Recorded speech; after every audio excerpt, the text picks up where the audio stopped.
Maligayang pagbabalik sa Noipy Movie Recaps. Sa video ngayon, tatalakayin natin ang 2007 action fantasy movie na Ghost Rider. Nagsisimula ang pelikula sa boses ng isang tagapag-alaga na nagkukwento ng alamat ng Ghost Rider, isang kaluluwang isinumpa na nilalang na Neil-On para sundin ang utos ng demonyo. Ipinadala siya upang kunin ang isang pergamino na tinatawag na Contract of San Venganza, na naglalaman ng kapangyarihan ng 1,000 masasamang kaluluwa. Dahil alam niyang masama ang kontratang ito, pinagtaksilan niya ang kanyang tungkulin at tinakasan ang demonyo. Lumipat ang eksena sa isang karnabal kung saan nagpapakita ng stunt ang mag-amang Barton Blaze at Johnny Blaze. Pagkatapos ng palabas, pinagalitan ni Barton si Johnny dahil sa pagiging mapusok nito para lamang mapahanga ang kanyang kasintahan na si Roxanne. Kinagabihan, nagkita sina Johnny at Roxanne sa ilalim ng puno. Ipinagtapat ni Roxanne na ipapadala siya ng kanyang ama palayo. Nagdesisyon si Johnny na tumakas silang dalawa. Naghalikan sila bago umalis. Pag-uwi ni Johnny, nadatnan niya ang ama na natutulog habang hawak ang isang papel, isang medikal na ulat na nagsasabing may terminal cancer ito. Labis na nasaktan si Johnny. Habang nag-aayos ng motor, lumapit sa kanya si Mephistopheles at inalok siyang sumakay, para sa kanya kapalit ng lunas sa sakit ng kanyang ama. Nang tanungin ni Johnny kung ano ang kapalit, sumagot ang demonyo, ang iyong kaluluwa.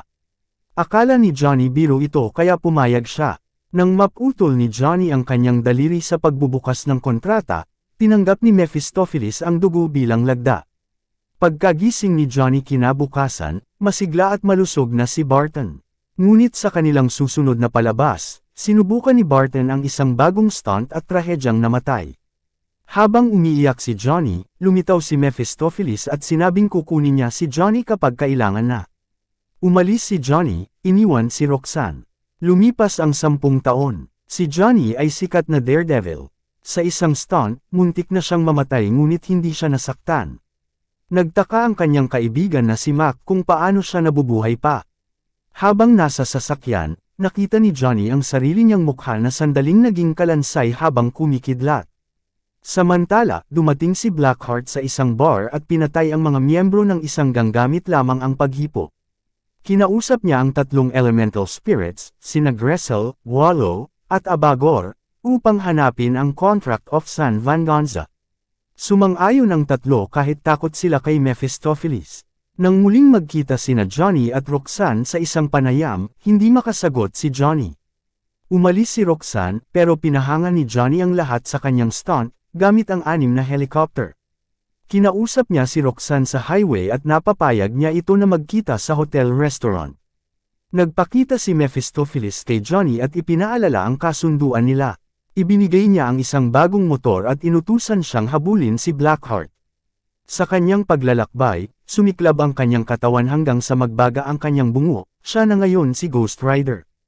Hinarap niya si Blackheart at pinatay si Gressel gamit ang kanyang nagliliyab na tanikala.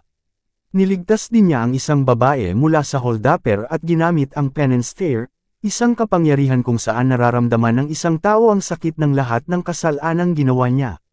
Nang bumalik si Johnny sa sementeryo, nawala ang kanyang kapangyarihan sa liwanag ng araw.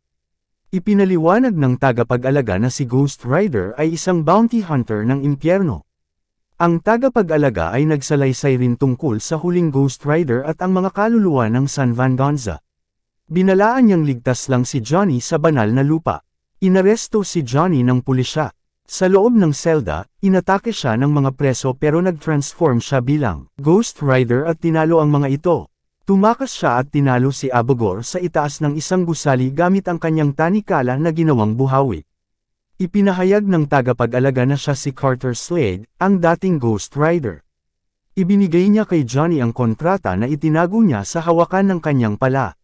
Sumakay si Carter sa kabayong apoy at sinamahan si Johnny patungong San Venganza. Sa San Venganza, hinarap ni Johnny si Wallow at tinalo ito gamit ang init ng apoy. Dumating si Blackheart at kinuha ang kontrata. Pinaalis niya si Roxanne at sinanib ang 1,000 kaluluwa sa sarili niya, naging si Legion. Ginamit ni Johnny ang penance stare at pinarones kay Legion ang sakit ng lahat ng kasalanan ng libo-libong kaluluwa. Namatay si Blackheart. Dumating si Mephistopheles at inalok na bawiin ang kapangyarihan, pero tumanggi si Johnny. Gagamitin niya ang kapangyarihan laban sa kasamaan. Nagpaalam siya kay Roxanne at muling naglakbay. Salamat sa panunood. Huwag kalimutang mag-like, mag-subscribe, at i-click ang bell icon para sa iba pang movie recaps.